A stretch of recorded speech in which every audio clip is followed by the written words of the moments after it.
સફળતા એટલે શું?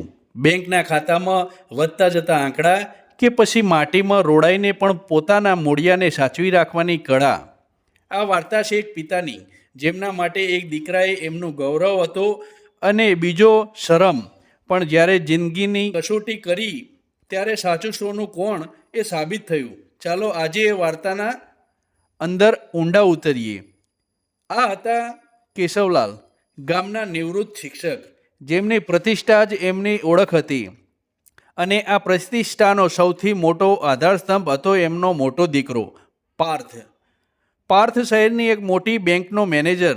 જ્યારે પાર્થ પોતાની ચમકતી ગાડી લઈને ગ્રામમાં પ્રવેશતો ત્યારે કેશવલાલની છાતી ગજગજ ફૂલતી. પણ વાત જ્યારે નાના દીકરા મંથનની આવતી ત્યારે કેશવલાલની આંખોમાં એક ઊંડો અફસોસ છલકાતો. મંથને ભણતર છોડીને બાપ દાદાનો કુંભારકામનો ધંધો અપનાવ્યો હતો. કેશવલાલને મન આ કામ એટલે એમની ઇજ્જત પર લાગેલો માટીનો ડાઘ. મારું નામ માટીમાં રોડી દીધું એવું એ માનમાં બબડતા. અને મંથન એ ચૂપચાપ ઘર પાછળના વાડામાં પોતાની માટીની દુનિયામાં જીવતો. અને પછી એક રાત્રે કુદરતે કસોટી કરી. ચોમાસાનો એવો પ્રકોપ વરસ્યો કે કેશવલાલના જૂના વારસાગત ઘરની મુખ્ય દિવાલ ધડામ દઈને તૂટી પડી. સવારે જેણે પણ આ દ્રશ્ય જોયું એને ખબર હતી કે આ માત્ર દિવાલ નહોતી તૂટી, આ કેશવલાલની ઇજ્જત તૂટી હતી. કડિયાએ ખર્ચનો અંદાજ આપ્યો, પૂરા 2 લાખ રૂપિયા. કેશવલાલના માથે જાણે આભ તૂટી પડ્યું. એમણે તરત જ પોતાના ગૌરવ પાર્થને ફોન જોડ્યો. રડમસ અવાજે એ બધી વાત કરી, પણ સામેથી જવાબ મળ્યો. એણે કેશવલાલના હૃદયના ટુકડા કરી નાખ્યા. પાર્થે કહ્યું, પપ્પા, હમણાં જ ગાડીના લોનનો મોટો હપ્તો ભર્યો છે અને હાઉસિંગ લોનના વ્યાજદર પણ વધી ગયા છે. અત્યારે તો હાથ સાવ તંગ છે. તમે ચિંતા ના કરો, હું બીજા કોઈ રસ્તા વિચારું છું. પણ એ રસ્તા ક્યારેય મળ્યા જ નહીં. જે દીકરાની સફળતાની દીવાએ આખી દુનિયામાં પ્રગટાવ્યા હતા એણે જ એમને અંધકારમાં છોડી દીધા. નિરાશ થઈને કેશવલાલ ઓટલા પર બેઠા હતા. એમની હિંમત જ ના થઈ કે તેઓ મંથનને કંઈ કહે. પણ બીજા દિવસે સવારે એમની આંખો ખુલી તો એક ચમત્કાર થયો.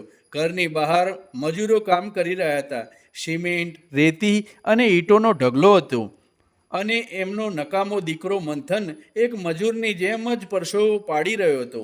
કેશવલાલે ગુસ્સામાં પૂછ્યું, આ બધું શું છે? કોણે કહ્યું તને આ બધું શરૂ કરવાનું? મંથને પિતાની સામે જોયા વગર જ જવાબ આપ્યો, પપ્પા, ચોમાસું છે, દિવાલ જલ્દી નહીં ચણાય તો બાકીનું મકાન પણ પડી જશે. પણ પૈસા? કેશવલાલનો અવાજ ફાટી રહ્યો હતો. મંથન ચૂપ રહ્યો, બસ પોતાના કામમાં મગ્ન રહ્યો.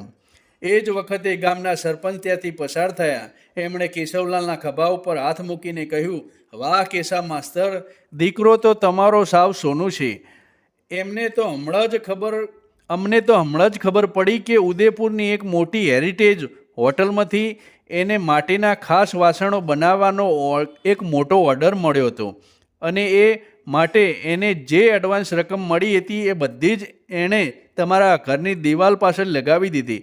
પોતાનું સપનું બધું જ બાજુ પર મૂકીને તમારી ઇજ્જતને સાચવી લીધી. કેશવલાલના પગ નીચેથી જાણે ધરતી ખસી ગઈ. જે દીકરાને એ માટીમાં નામ રોડનારો સમજતા હતા, એણે તો એ જ માટીમાંથી સોનું ઉપજાવીને એમનો ડૂબતો વારસો બચાવી લીધો. એમની આંખોમાંથી પસ્તાવાના આંસુ વહી રહ્યા હતા. આજે પહેલીવાર એ માટીમાં ધૂળ નહીં પણ પોતાના દીકરાની કલા અને કરુણા દેખાઈ. એમને સમજાયું કે બેંકના આંકડામાં દેખાતી સફળતા તો માત્ર એક ભ્રમ હતો. સાચો વારસો તો એ માટીમાં જ હતો, જેણે સંકટ સમયે એમના ઘરની દિવાલ અને ઇજ્જત બંનેને તૂટતા બચાવી લીધા. મિત્રો, ક્યારેય જેને આપણે ઓછું આંકીએ છીએ એ જ આપણે જીવનની સૌથી મોટી આધારસ્તંભ હોય છે. આ વાર્તા તમને કેવી લાગી અને તમારા મતે સાચો વારસો કયો છે? અમને કોમેન્ટમાં જરૂર જણાવજો. જો આ વાર્તા તમારા હૃદયને સ્પર્શી ગઈ હોય તો વિડીયોને લાઈક કરજો, તમારા મિત્રો અને પરિવારો સાથે શેર કરજો અને આવી જ હૃદયસ્પર્શી વાર્તા સાંભળવા માટે અમારી ચેનલને સબસ્ક્રાઈબ કરવાનું ભૂલતા નહીં. મળીએ એક નવી વાર્તા સાથે. જય દ્વારિકાધીશ.